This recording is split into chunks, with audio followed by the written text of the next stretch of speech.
Hey guys, welcome to the channel. Today I will discuss about variables and their types. It is very important for the NET exam. Questions are always asked from this topic, so you can't afford to skip this topic. You have to have a very well developed concept on this. This is lecture 11. Till now I have uploaded total 10 lectures on research aptitude plus practice set on research aptitude, so you can go and check out them. Those who are watching my video for the first time, please subscribe to the channel and hit the bell icon. The first question is, what is variable? Okay, so variable is anything, it can be anything which is capable of assuming different values is called variable. For example, height, force and so on.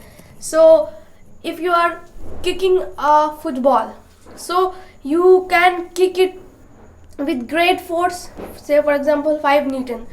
You can also kick it with higher force, that can be 10 Newton. So this force, it is varying, right, in the given time and space, so it will come under variable.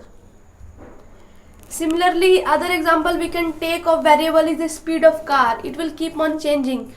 Same thing goes with the height. Height of plant keeps on changing, height of children keeps on increasing. So these are variables.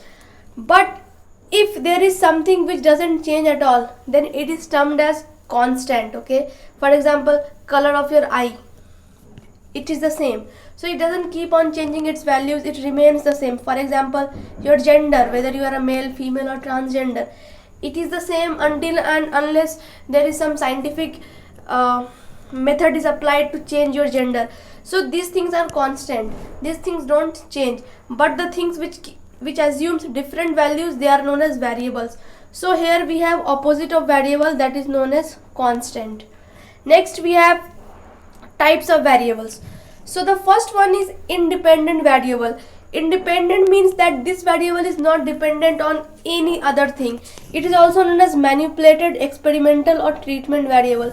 So it has three names: manipulated, experimental or treatment variable, because this independent variable can always be manipulated and this will bring an effect on other variable known as dependent variable, that is DV. So this independent IV can be manipulated and it will bring an effect on DV, that is dependent variable.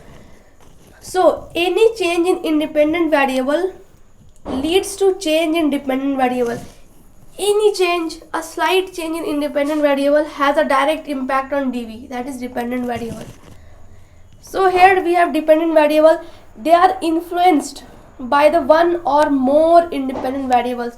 So one independent variable or more than one independent variables can affect the outcome of DV. We will understand this with an example. So here is one example. If I increase the water supply to plants, okay, this is for example a plant and this is the water supply that you are giving it. So if the water supply is increased, the height of the plant will increase, and if it is decreased, the height will not increase. So here in this case IV is water supply, fine, because we are manipulating the water supply, we are whether increasing the water supply or decreasing it. And height is the dependent variable, because this height is directly dependent on the water supply. If water supply is increasing, height is increasing. If water supply is decreasing, then height is not increasing as it should increase. So this is an example of IV and DV. We can take another example to understand this IV and DV. For example, there is a fan in your home, okay, and there is a regulator, it has mark from 1 to 5. So if I turn on the fan and if it is, the regulator is marked to 1, then fan will have a speed. If I increase it to 4, then the speed will increase. So here the speed of fan is dependent on this regulator. So this is DV, that is speed of fan, and this is IV, that is independent variable, this regulator, because it is influencing the DV, that is speed. So I hope these two examples must have helped you to understand the difference between IV, independent variable, and DV, dependent variable. Next we have intervening variable. So as the name suggests that it intervenes it is between two somethings, it intervenes in there and try to explain something about them. So it is also known as mediator variable because it mediates between two variables. Okay, so this one is intervening variable. They establish link between IV and DV. So this is IV, this is DV, and this intervening variable establishes the link between these two, and this intervening variable explains why and how. It explains the why and how relationship between IV and DV. So we will understand it with an example, so it will be more clear. For example, there is income is an intervening variable. So this is income and this is spending, that is DV, and this is IV, that is level of education, right? So here is the example. So this level of education is IV, it is constant. If you increase the level of education, you have to increase the spending. If you decrease the level of education, the spending will decrease. So in this scenario, this spending is dependent variable and this level of education is IV, that is independent variable. So these two are linked with each other. This intervening variable will help us to understand how these two are linked. So here is the criteria of income. If your income is high, then you can afford to spend more, right? Then you will have a higher level of education. If your income is low, then the level of education will also be low. Similarly, the spending will also be low. So here this income is acting as an intervening variable. We will understand it with other example. So here smoking is IV, independent variable, because you can always control it, manipulate it. You can increase the smoking, you can decrease it, it is on up to you. And the other we have lung cancer, that is DV, that is dependent variable. So due to smoking, lung cancer can happen. So the more you smoke, there is a greater risk of being affected by lung cancer. But how and why it happened? So here comes tissue damage to explain the reason. And this tissue damage here acts as an intervening variable because it is explaining the relationship between smoking and lung cancer, how they are linked with each other. So here we have tissue damage as an intervening variable. I hope now with this example your concept must have been cleared about intervening variable, how it functions and what is its role. Next we have extraneous variable. So as the name suggests, extraneous, there is something extra. It is not part of our study. Okay, it is extra variable that try to affect the outcome of DV. So these variable affect the outcome. Remember this, extraneous variable affect the outcome. They are in competition with the independent variable. If extraneous variable become the sole reason for the outcome, then it is known as confounded variable or confusing or confounding variable.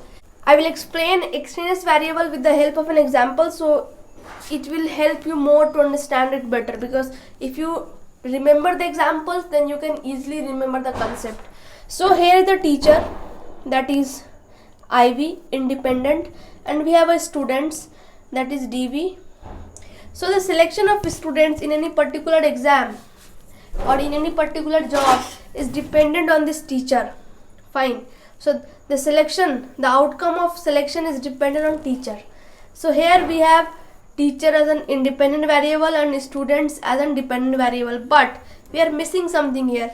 Say for example, if there are few students and they are very intelligent, they have high IQ level, their concepts are very well cleared, like they are very disciplined. So because of this, these few students succeed to crack the exam and get themselves in the final list of any exam and they get the admission. So here the success or the selection of a student was in actual dependent on this, their intellectual capability, on their high IQ level, not on teacher. So when this extraneous variable, because this is not part of our study, when this extraneous variable succeed to affect the outcome of DV, then the name changes and it becomes confounding variable.